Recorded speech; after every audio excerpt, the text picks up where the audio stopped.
Last time we spoke about the invasion of Iwo Jima. In March of 1945, as the Pacific War raged on, U.S. Marines began an invasion of Iwo Jima, while Allied forces advanced across the Philippines. The Japanese formed the 32nd Army to defend the island, but they faced shortages of supplies and equipment. They mobilized Okinawan civilians for support and constructed extensive fortifications. The Americans launched Operation Iceberg, neutralizing enemy air facilities in the Ryukyus, Kyushu, and Formosa. Task Force 58 and other air forces struck Japanese targets, while Spruance's 5th Fleet prepared to land Buckner's 10th Army. Initial landings occurred in the Kurima Islands, followed by the main assault on April 1st, on Okinawa's Hagushi beaches. Despite heavy bombardment, Japanese defenses remained concealed. The Americans encountered minimal resistance initially, but the stage was set for a bloody and brutal battle. This episode is Yamato's Last Stand.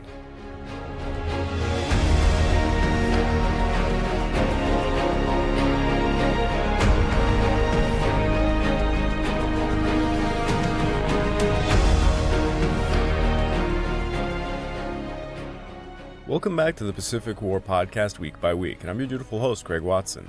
But before we begin, I just want to remind you all that this podcast is only made possible through the efforts of Kings and Generals over at YouTube. Perhaps you want to learn a bit more about World War II? Kings and Generals has an assortment of episodes on World War II and so much more, so go give them a look over at YouTube. So please subscribe to Kings and Generals over at YouTube, and continue to help us produce this content by checking out www.patreon.com/kingsandgenerals. And hey, don't forget about our sister podcast over at The Age of Conquest, The Fall and Rise of China podcast, written and narrated by me. And if after all that, if you're still hungry for some more history, why don't you check out my personal channel, the Pacific War channel found over at YouTube, and Echoes of War found on all major podcast platforms. Over on YouTube, I just released a long-form documentary covering the Boxer Rebellion and Russo-Japanese War, titled The Battle for Asia. And over on Echoes of War, we just covered the Revolt of Boudica. If you'd like to further support me, please check out my YouTube membership or my Patreon account at www.patreon.com/thepacificwar channel. By joining either of these, you get access to the exclusive podcast series, early access to all the content I make, and voting rights for the subjects I will tackle next. And my latest exclusive podcast is the first part in a multi-part series which is an alternate history of the Pacific War. The first episode is titled The Great Naval Battle of Pearl Harbor. Please go check it out. As we last left off, Admirals Turner and Spruance successfully landed over 60,000 troops from General Buckner's 10th Army on the Hagushi beaches of Okinawa with minimal resistance. In response, General Ushijima's main forces remained inactive in their underground positions in the south, having effectively endured the continuous naval and air assaults from the enemy. However, under pressure from higher authorities in Tokyo and Formosa, the 32nd Army began to develop plans for a general counteroffensive aimed at Yotan and Kadena airfields, utilizing nighttime infiltration and close combat tactics. The primary response, however, was expected to come from the air. As part of Operation Tengo, all Army and Navy air forces stationed in the home islands were to focus their efforts in the East China Sea to execute a series of coordinated mass airstrikes against enemy transports and the carrier task forces, collectively referred to as the Kikisue attacks. Japan's wartime terminology exploited the distinctly poetic and euphemistic nature of the Japanese language. The informal term kamikaze, which actually means divine wind, and is in reference to the typhoons that miraculously wrecked Kublai Khan's Mongol Koryo invasion fleets in 1274. Like the term blitzkrieg, the unofficial term kamikaze was mostly used by Allied journalists.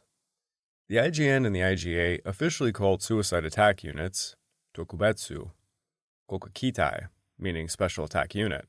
This was usually shortened to Tokutai, with Toku both noun and adjective meaning special, i.e. suicide. Kiketsue was the code name for the 10 mass kamikaze attacks off Okinawa against the Allied fleet.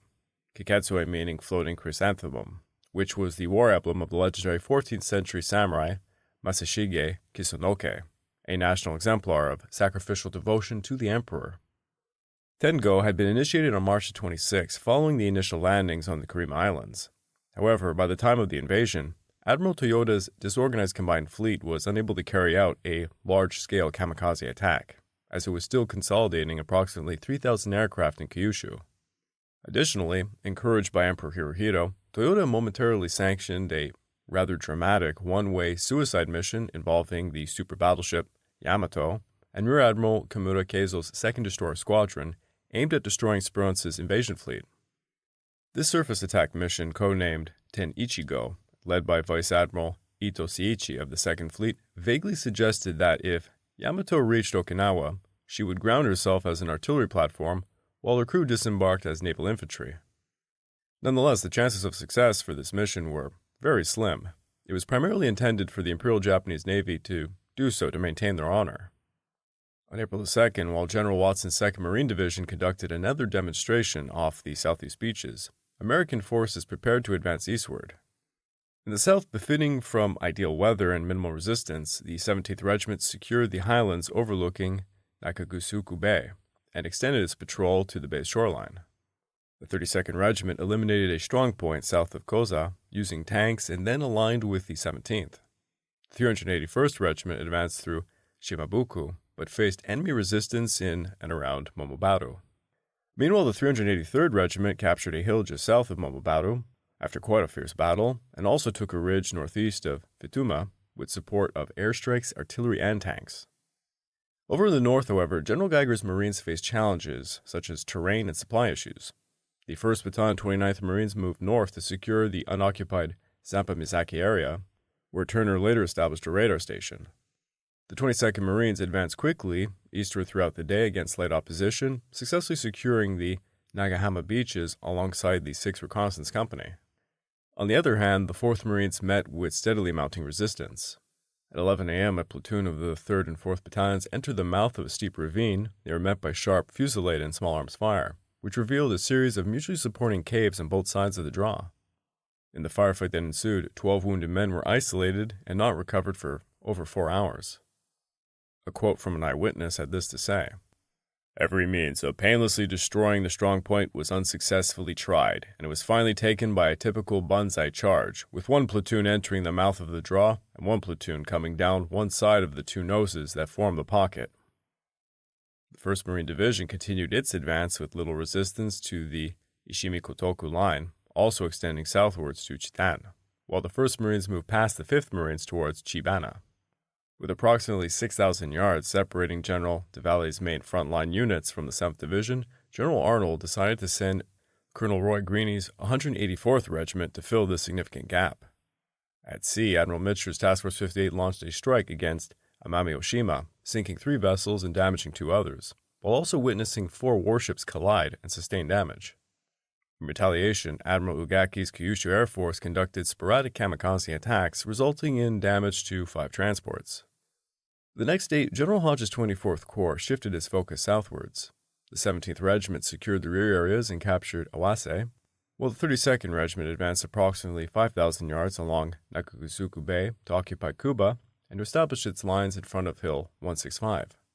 The 381st Regiment took control of Kishiba and Atiniya, but failed in its assaults on Hill 165 and Unjo. Meanwhile, the 383rd Regiment swiftly occupied Isa, Chiyuna, and Futame high grounds. Looking further north, de Valle dispatched the 1st Reconnaissance Company to scout the area along the Corps' boundary, to sweep the Kachi Peninsula, and patrol back up the east coast to the village of Hizona.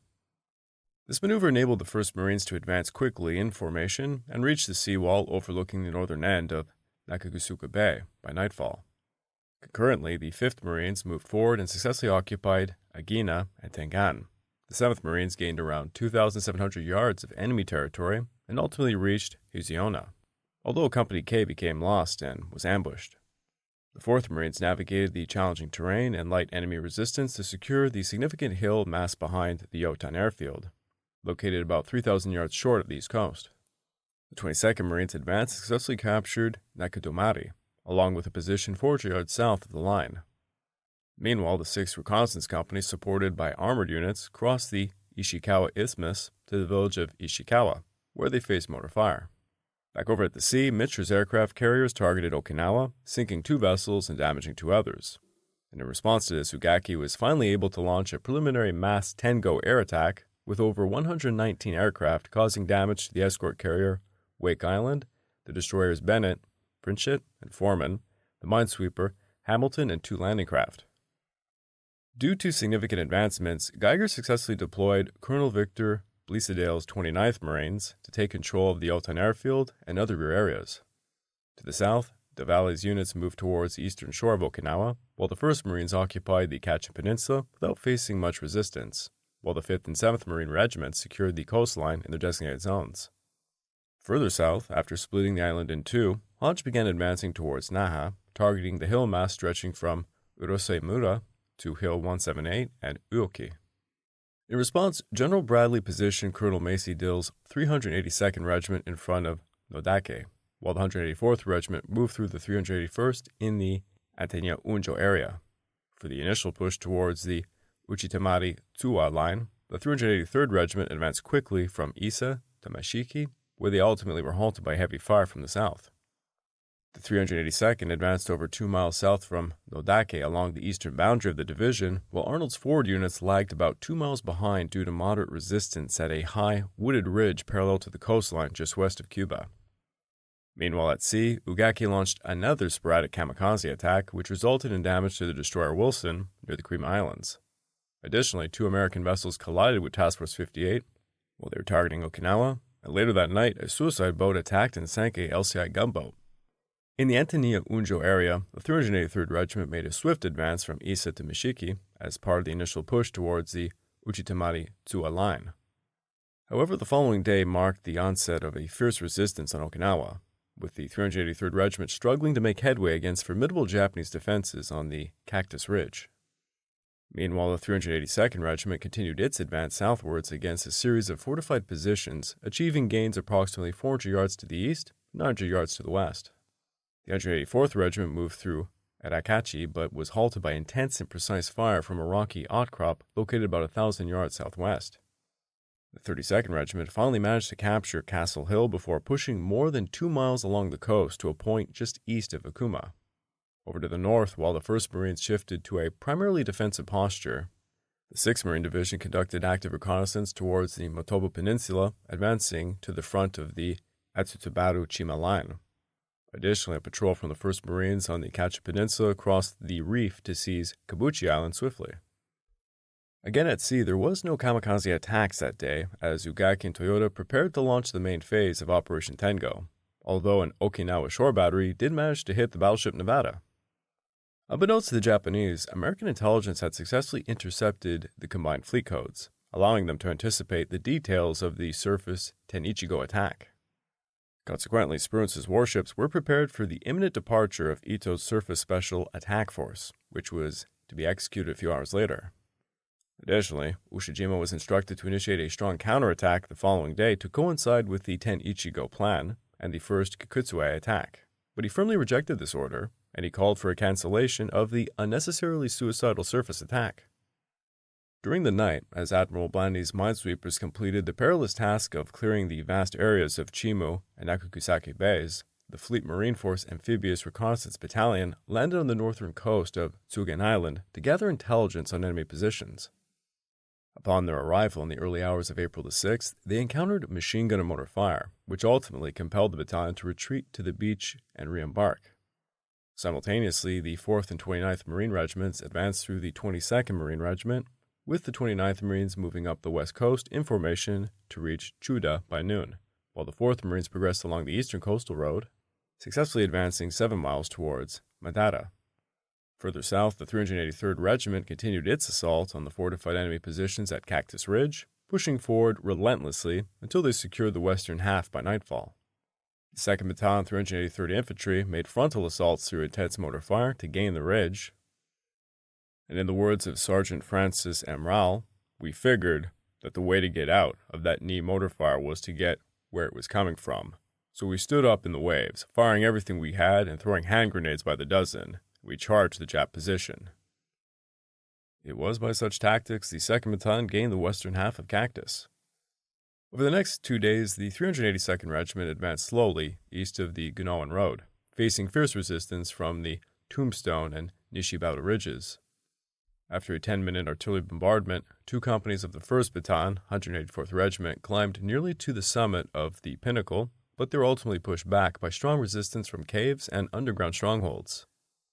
Undeterred, Company B continued frontal assaults while Company C maneuvered up the western approaches to surprise the determined defenders. This strategy did prove effective, with Company C reaching the top without sustaining any casualties and then methodically eliminating the remaining Japanese troops using white phosphorus grenades and flamethrowers. As Pinnacle was being captured, the 32nd Regiment advanced across the coastal flatlands with minimal resistance to maintain contact with the 184th Regiment. On this day, Task Force 58 launched strikes on Okinawa and the Daito Islands, with Admiral Rawlings' Task Force 57 targeting the Ishigaki Miyako Islands.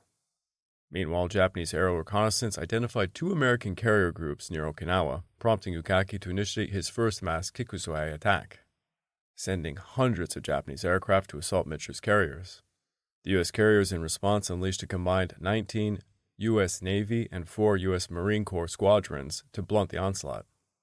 Swirling running dogfights developed around noon and lasted through sunset. April the 6th may have started slow, but by the evening it had developed into one of the greatest aerial confrontations of all time. American Caps overwhelmingly massacred the poorly trained Japanese attackers.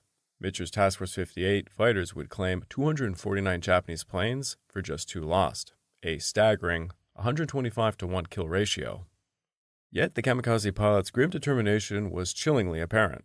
According to VF-82's actions report, of all the enemy planes encountered, not one returned fire. All remained on course, boring in towards the surface vessels. The only evasive action offered was jinking, and the majority of the aircraft were obsolete models, as can be seen from the list of destroyed. Primary danger to the pilots was collision or getting in the path of a friendly plane's fire. USS Essex VF-83, which was 36 Hellcats, and VBF-83, 36 Corsairs, combined claimed about 69 kills, while Bellawood's 24 VF-30 Hellcats shot down about 47. Bellawood's skipper, Captain Red Tomlinson, duly signaled Task Group 58.1, Rear Admiral Joseph Jocko Clark, this: "Does this exceed the bag limit?" Clark responded, "Negative. There is no limit. This is open season. Well done." The U.S. carrier fighters' 275 kills was thus the war's 4th highest one-day total. 13 U.S. pilots achieved ace status, scoring their 5th kills. On April the 6th, with 4 becoming ace in a day. 10 pilots would claim 4 kills, while another 17 shot down 3 each. Combined with anti-aircraft fire, the Americans perhaps destroyed 355 Japanese planes. However, even significant aerial victories could not prevent the devastating kamikaze assaults, with approximately 182 Japanese aircraft in 22 groups attacking Spruance's 5th Fleet. This led to 24 kamikaze planes sinking the destroyers Bush and Colehorn, as well as 3 transport ships, and inflicting further damage on the light carrier San Juanito. 12 destroyers, 3 destroyer minesweepers, and 1 minesweeper. Friendly anti-aircraft fire also caused damage to the battleship North Carolina, light cruiser Pasadena, and the destroyer Hutchins. Despite the extensive damage, 4 new escort carriers arrived off Okinawa that very day, bringing the first 222 fighters of Major General Francis Macaulay's Tactical Air Force stationed on Yotan Airfield.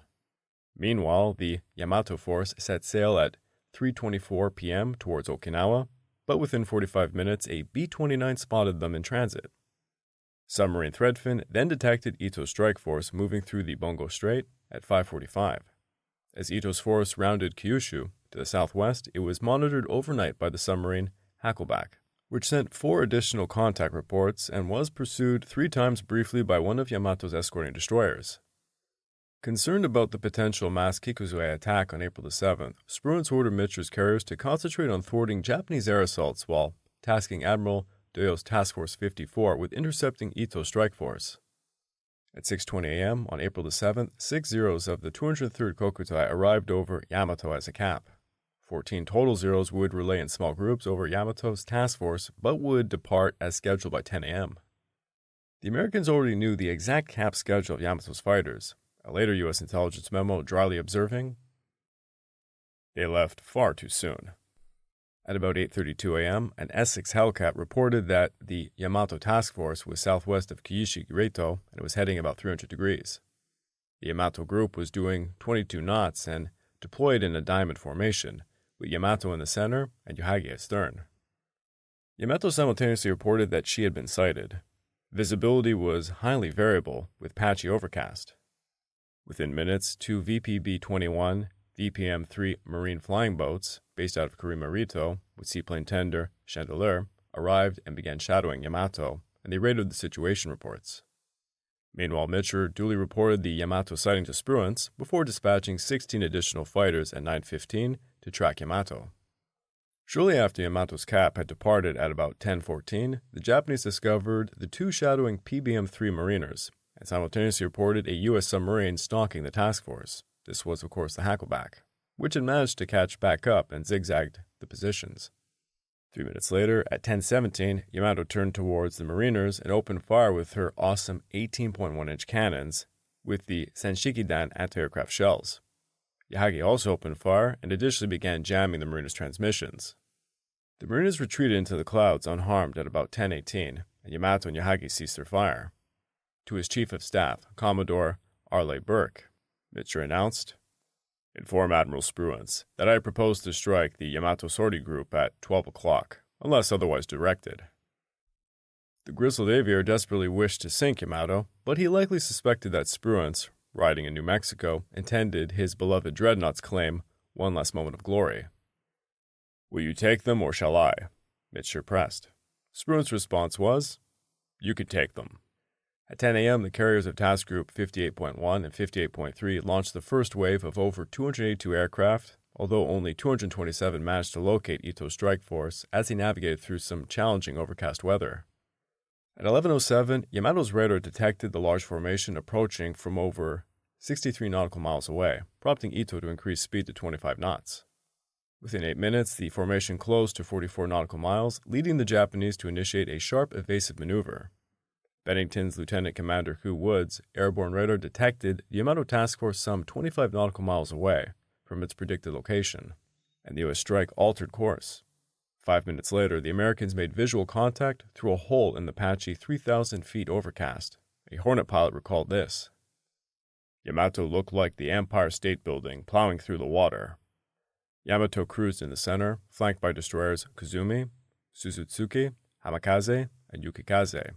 Light cruiser Yahagi was in the van, followed by destroyers Hatsushima, Izokaze, and Futsuyuki.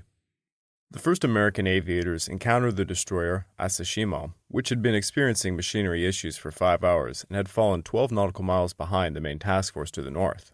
San Jacinto's 7 Hellcats dove against Asashima, but the crippled destroyer threw up notably heavy flak. The Hellcat's 1,000-pound bombs closely straddled Asashima, buckling the destroyer's hull plating. The Hellcats then repeatedly strafed the destroyer, causing large fires, and quickly silenced Asashima's guns. San Jacinto's 8 Avengers then made a textbook attack run at 300 feet, dropping torpedoes from 1,200 to 1,600 yards range. Trailing a wide oil slick, the crippled Asashima attempted to comb the torpedoes, but one struck beneath her bridge, and the second hit her near her engine room. Successive explosions blew Asashima partly out of the water as she broke in half. Asashima sank at about 12:13, going down with all 330 men. She had lasted about 3 minutes against San Jacinto's attack. 12 miles further ahead, Yamato's lookout spotted the incoming aircraft at about 12:32, which then spent the next 5 minutes circling just outside the range of the Japanese anti-aircraft fire to coordinate their strike plan. Around this time, Yamato also raised Togo's iconic Tsushima flag signal. "On this one battle rests the fate of our nation. Let every man do his utmost." At 12:37, the circling planes launched their coordinated assault on Yamato and her escorts, focusing on the super battleship's port side in an attempt to capsize her. U.S. fighters repeatedly strafed Yamato with their 5-inch rockets and .50 caliber machine guns, decimating Japanese anti-aircraft batteries and slaughtering exposed anti-aircraft crews. The intense carnage and chaos that followed suppressed careful targeting and further ravaged Japanese gunners' morale. Yamato was maneuvering hard at her flank speed of about 27 knots when at 12:40, 4 Bennington Helldivers from VB-82 delivered 2 1,000-pound bombs near Yamato's mainmast. The first bomb exploded in Yamato's crew quarters. The second detonated near Yamato's aft command station and caused serious damage, destroying one of Yamato's 2 air search radars, her after secondary gun director, and several 25mm anti-aircraft guns. The subsequent fire shortly reached the powder handling area beneath Yamato's 6.1-inch turret and detonated the ready-use propellant. The resulting conflagration virtually exterminated the 6.1-inch turret crew, but flash doors prevented the explosion from reaching the rest of the magazine. Nevertheless, the explosion killed the area's entire damage control party, meaning the resulting fire would rage uncontrolled for the rest of the battle. The Americans lost one Helldiver during this. At 12:43, 8 Hornet Avengers launched torpedo attacks against Yamato's port side, covered by 14 Bunker Hill Corsairs strafing Yamato with rockets. Anti-aircraft fire hit 6 Avengers, destroying one, but at least 3 torpedoes hit in the water. The first 2 torpedoes missed, but at 12:45, the third torpedo slammed into Yamato's port side, opening her hull to about 2,235 tons of seawater. Japanese damage control counter flooded with 204 tons of water to correct the list. Attempting to draw U.S. attackers from Yamato, Hada's light cruiser, Yahagi, had maneuvered away from the Japanese battleship, steaming hard at 35 knots. U.S. strafing had already ricocheted machine gun bullets around Yahagi's bridge, killing a lookout. Watching the attack unfold, Hada admitted, "The spectacle was at once thrilling and terrifying." Meanwhile, Bennington's Lieutenant Commander Ed DeGarmo led 3 Avengers against Yahagi. At 12:46, DeGarmo's Avengers delivered Yahagi her first hit, and it was a devastating one. A single torpedo struck Yahagi in the engine room, killing the entire engineering crew. Yahagi was left dead in the water 9 minutes into the battle. Destroyer Izokaze subsequently sped towards Yahagi to take off Rear Admiral Kimura. Meanwhile, around 56 aircraft targeted Yamato's escorting destroyers, leading to multiple torpedo hits that split Hamikaze in 2. Izokaze was bombarded with bombs. The Ukudzuki suffered minor damage from 2 dud rockets. Suzutsuki was struck by a bomb that severed her bow. The first wave of attacks concluded about 12:50, as Ito sought to reorganize his forces to evaluate Yahagi's status. Shortly after 1 o'clock, a second wave of 50 aircraft appeared, managing to hit Yamato's port bow with a bomb at about 1:23, and inflicting several bomb hits near the battleship's bridge. Additionally, 2 bomb hits and several near misses critically damaged the destroyer Kazumi, leading her to be dead in the water and ablaze. At 1:33, the third wave of U.S. attackers arrived, comprising 110 New Yorktown, Intrepid, and Langley aircraft from the delayed TG-58.4 strike. The Americans now overwhelmingly focused on the reeling Yamato. 20 Avengers attacked Yamato's port side. At around 1:37, the third wave saw 3 confirmed torpedo hits on Yamato's port side, plus a 4th probable hit, increasing her port side list to about 16 degrees. Stationed off Yamato's bridge, Ensign Mitsuru Yoshida recalled, "I could hear the captain vainly shouting, 'Hold on, men! Hold on, men!' Aruga had no option but to flood Yamato's starboard machinery spaces, where hundreds of engineers toiled to keep Yamato underway. Water both from torpedo hits and the flood valves rushed into these compartments and snuffed out the lives of these men at their posts, several hundred in all. Caught between the cold sea water and steam and boiling water from the damaged boilers, they simply melted away." Aruga's drastic measures reduced Yamato's portside list back to 5 degrees, but exhausted her last starboard counterflooding capacity. Having lost one shaft and gaining about 3 tons more of water, Yamato's speed fell to about 12 knots. At 12:42, Task Group 58.4's Avengers dropped another 4 torpedoes. Yoshida recalled this: "That these pilots repeated their attacks with such accuracy and coolness was a sheer display of the unfathomable, undreamed-of strength of our foes." Yamato shot down 1 Avenger, but 2 torpedoes plowed into Yamato's portside, making 5 torpedo hits in 5 minutes. The Americans had intentionally targeted Yamato's stern to wreck her steering, and the gamble paid off. Yamato's rudders were now disabled, jamming her in a permanent starboard turn. Any chance of reaching Okinawa was now gone. Reduced to a speed of 8 knots and unable to maneuver, the stricken Yamato became an easy target. At around 2:02, Mitsuri's relentless carrier planes inflicted at least 4 more bomb hits, disabling most of Yamato's remaining operational anti-aircraft guns as the battleship helplessly circled. As a result, Ito canceled the 10 Ichigo attack and promptly ordered all his warships to rescue survivors and attempt to retreat to Japan. The sinking battleship was then deserted except for Ito and Captain Rukuzaku, who chose to go down with the ship. Throughout the battle, a stoic Ito had sat silently with his arms crossed on Yamato's bridge, unflinching as bullets ricocheted around him, slaughtering his staff. Ensign Yoshida Mitsuru now observed that Ito, quote, struggled to his feet. His chief of staff then arose and saluted. A prolonged silence followed, during which they regarded each other solemnly. Ito then told his staff, "Save yourselves. I shall stay with the ship." Ito then shook hands deliberately with his officers, retiring to his sea cabin, one deck below, and he locked it behind him. Meanwhile, with Yamato's pumps no longer functioning, alarm bells began to blare. Temperatures in the 18.1-inch magazines were approaching dangerous levels. By 2:20, the capsizing Yamato's main deck was vertical to the ocean. Captain Ayuga, eating a biscuit given to him by a rating, tied himself to a binnacle on Yamato's bridge. As Yamato capsized, surviving men clambered across her keel. A crazed, half-naked officer was apparently seen screaming and brandishing his samurai sword at the Americans in defiance. Meanwhile, the Americans continued pummeling the helpless Yahagi, which quivered and rocked as if she was made of paper, as recalled by Captain Hara. The stricken Yahagi suffered repeated hits. As Hara would say, "My proud cruiser was but a mass of junk barely afloat." Around 2 o'clock, Yahagi took the decisive torpedo hit, triggering a clearly fatal starboard roll. Hara finally ordered the abandoned ship. At about 2:05, 1 minute after receiving her last bomb, Yahagi capsized and sank, having somehow absorbed at least 12 bomb hits and 7 torpedoes. Captain Hara and Rear Admiral Kimura calmly stepped into the water as Yahagi sank from beneath them, only barely surviving the sinking of Yahagi's undertow.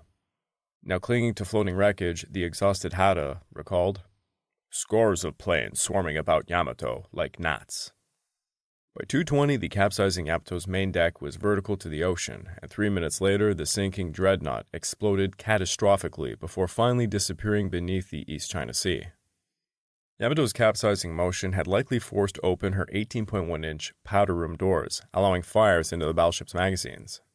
An American gunner described the explosion as, quote, "The prettiest sight I've ever seen. A red column of fire shot up through the clouds, and when it faded, Yamato was gone." The detonation killed most of Yamato's survivors still struggling in the water. It may have destroyed several U.S. aircraft as well. The Americans' exact score will actually never be known, but Yamato had certainly absorbed 7 bomb hits and about 9 torpedoes out of 150 torpedoes dropped upon her. The U.S. planes departed at about 2:43, but not before issuing a few farewell strafing runs across the Yamato survivors. Destroyers Tsutsuki, Fuyuzuki, Yukikaze, and Hatsushimo rescued about 1,620 men, including Hara and Kimura, before successfully returning to Japan. Additionally, the disabled destroyers Isokaze and Kazumi were scuttled by Yukikaze and Fuyuzuki, respectively. By the end of the action, the combined losses for 10 Ichigo totaled 4,242 Japanese lives. Meanwhile, Yugaki had launched a second mass kamikaze attack around noon, sending 132 aircraft towards Task Force 58. Although Mitscher's fighters shot down about 54 of these attackers, the kamikazes managed to damage the fast carrier Hancock, the battleship Maryland, the destroyers Bennett and Wesson, and 1 motor minesweeper. The initial Kikuze operation resulted in the deaths of over 485 Americans and left 582 wounded. The significant losses over the 2 days hindered Ugaki from launching another large-scale Kikuze attack for about 5 days. Meanwhile, back in Okinawa on April the 7th and 8th, Hodge continued his offensive in the south. In Bradley Sector, the 383rd Regiment persistently executed banzai charges against the remaining enemy strongholds on Cactus Ridge until the entire area was secured by the American forces. Then they advanced towards Kakusu Ridge, where they faced even stronger resistance. The 382nd Regiment made a slow but steady push forward, ultimately being halted by intense fire across a broad front just north of Kinuku and Tombstone Ridge. The fighting in the 7th Division sector on April the 7th centered on a low, bare hill about 1,000 yards west of the town of Minami Uribaru, called Red Hill because of its color. The enemy had made a fortress of the hill by constructing his usual system of caves and connecting trenches. Frontal assault on Red Hill by troops of the 3rd Battalion failed in the face of machine gun and mortar fire. In the second attempt, 3 platoons of tanks supported the attack. 10 medium and 5 light tanks advanced through a cut towards Red Hill. 2 tanks were blown up by mines, and 1 was satchel charged as the column moved towards the hill and up the sides. Intense enemy artillery and machine gun fire drove the infantry back and disabled more tanks.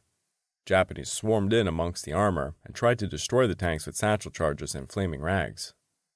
2 medium tanks held off the attackers. The defending crews resorted to hand grenades while the rest of the operative tanks withdrew.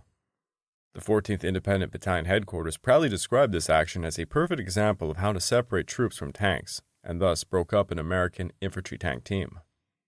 The enemy dispatch stated, quote, "The above method of isolating the troops from the tanks with surprise fire followed by close combat tactics is an example in the complete destruction of enemy tanks and will be a great factor for deciding the victories of tank warfare."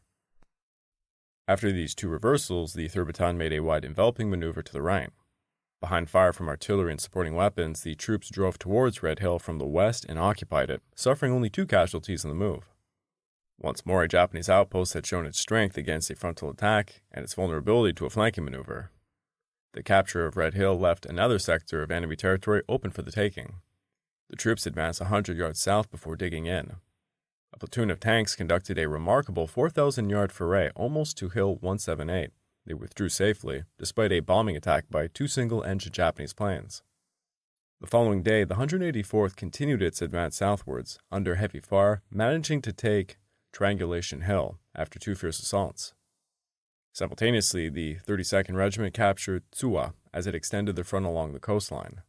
By the night of April the 8th, the 24th Corps had sustained 1,510 battle casualties while inflicting 4,489 Japanese fatalities, capturing just 13 men. They had finally reached the formidable perimeter of the Shuri fortified zone. Looking further north, on April the 7th, the Fleet Marine Force Amphibious Reconnaissance Battalion landed on Ike Island, encountering no opposition.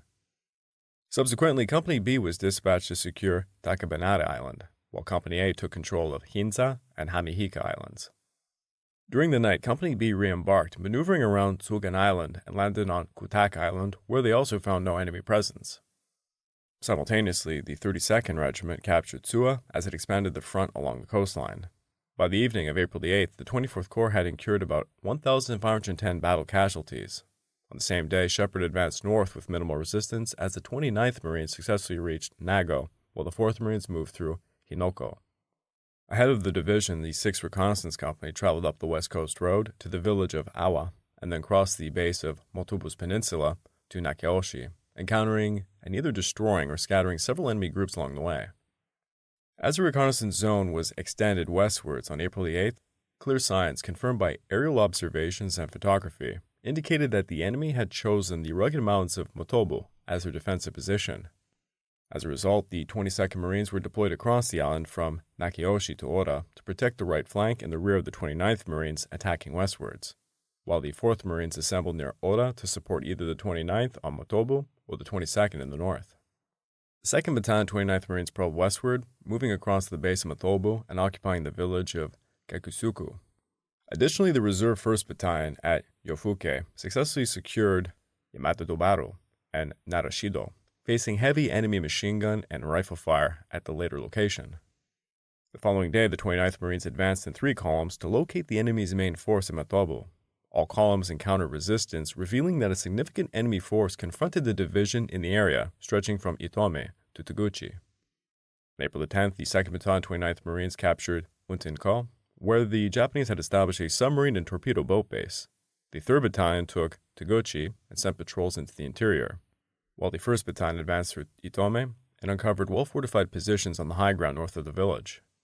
On April the 9th, the 184th Regiment successfully captured Tomb Hill in the south following an artillery and aerial bombardment, while the 32nd Regiment took control of several finger ridges to the east, overseeing the approaches to Iuki. The Japanese-held area in the front of the 383rd Regiment offered the enemy an ideal combination of defensive features: a deep moat, a hill studded with natural and man-made positions, a cluster of thick-walled buildings beneath the hill. These were the basic elements of Kakuzu's stronghold. The enemy had exploited each one of them. Moreover, Kakuzu, unlike such outposts as the Pinnacle, was an integral element of the Shuri fortified zone and a vital rampart that could expect reinforcements and heavy fire support from within the ring of positions that surrounded the 32nd Army headquarters, only 4,000 yards to the south. Between the Americans and Kakuzu lay a deep gorge, half hidden by trees and brush, which could be crossed only with difficulty. The Kakuzu hill mass itself, which was made up of 2 hills connected by a saddle, stretched northwest-southeast for about 2,000 yards, sloping on the west towards the coastal flat and ending on the east of Highway 5. Just below Kakuzu Ridge on the southeast was the town of Kakuzu, a compact group of tiled roof structures, each surrounded by hedges and stone walls, and somewhat in defilade to adjoining open hills. In and around the Kakuzu Hills, the Japanese had created one of their strongest positions on Okinawa, Motors dug in on the reverse slopes, where they were zeroed in on the gorge, and on vulnerable areas between the gorge and the crest of Kakuzu. Several Spygut motors had also protected the hill. An intricate system of coordinated pillboxes, tunnels, and caves, Japanese machine guns were sited all over to cover all avenues of approach. The enemy was also supported by many artillery pieces within the Shuri fortified zone. The heavy walls and hedges of the town of Kakuzu and eventually its rubble afforded the Japanese countless defensive positions. Concurrently, the 383rd Regiment initiated its first coordinated assault on Kakuzu Ridge, with companies A, C, and L swiftly reaching the summit by dawn without any detection. However, the surprised defenders quickly launched a fierce counterattack, ultimately forcing companies A and C to withdraw. Company L, positioned on Kakuzu West, continued to fend off enemy counterattacks along until the late afternoon, when they were exhausted and they had no choice but to retreat. The next day, Brigadier General Claudius Esli proposed a powerhouse attack, where the 381st Regiment would assault Kakuzu West from the position south of Ichitomari, while the 383rd would press on Kakuzu Ridge from the positions north of the gorge. Following a heavy artillery bombardment, the assault commenced, with the 2nd Battalion of the 381st Regiment rapidly fighting through strong enemy defenses to secure the crest of Kakuzu West. However, the 383rd was struggling to make headway, prompting Colonel May to direct his 2 battalions to execute flanking maneuvers. Although the eastern encirclement was unsuccessful, May's 3rd Battalion managed to cross the gorge at the northern base of Kakuzu West to join Colonel Halloran's 2nd Battalion on the crest. Both units then attempted to advance eastward in the heavy rain, but relentless Japanese counterattacks forced them back to Kakuzu West. Stalemated, Esli eventually ordered Halloran's 1st Battalion to move through May's 3rd Battalion to attack southeast along Kakuzu Ridge, but this assault was also repelled by determined defenders. At the same time, the 382nd Regiment launched its primary assault on Tombstone Ridge, advancing southwest with 3 battalions in formation, but managing to gain only a few hundred yards to the west as fierce defenders thwarted their main offensive against the hills held by the Japanese. Meanwhile, to the east, the 32nd Regiment attempted to advance into the town of Aoki without any success, while the 184th Regiment on the heights defended against minor counterattacks, sealed off caves, and solidified their positions. I would like to take this time to remind all of you that this podcast is only made possible through the efforts of Kings and Generals over at YouTube. Please go subscribe to Kings and Generals over at YouTube. You can also produce this content by checking out www.patreon.com/thekingsandgenerals. And hey, don't forget about our sister podcast over at The Age of Conquest, The Fall and Rise of China podcast, written and narrated by me. And if after all that, if you're still hungry for some more history, why don't you check out my personal channel, the Pacific War channel found over at YouTube, and Echoes of War found on major podcast platforms. Over on YouTube, I just released a very long-format documentary covering the Boxer Rebellion and the Russo-Japanese War, titled The Battle for Asia. And over on Echoes of War, we just released an episode covering the Revolt of Boudica. If you'd like to further support me, please check out my YouTube membership or my Patreon account at www.patreon.com/thepacificwarchannel. By joining either, you get access to the exclusive podcast series, early access to all the content I make, and voting rights for the subjects I will tackle next. And the latest exclusive podcast over there is the first part in a multi-part series, which is an alternate history of the Pacific War.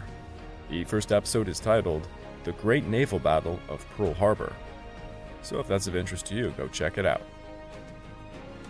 The battle for Okinawa is really heating up, showcasing to the Americans they would be paying dearly for every foot they took on the island. Meanwhile, the last stand of the super battleship Yamato would form a legend encompassing the defiant spirit of Japan, as well as producing one of the most bizarre science fiction animes of all time.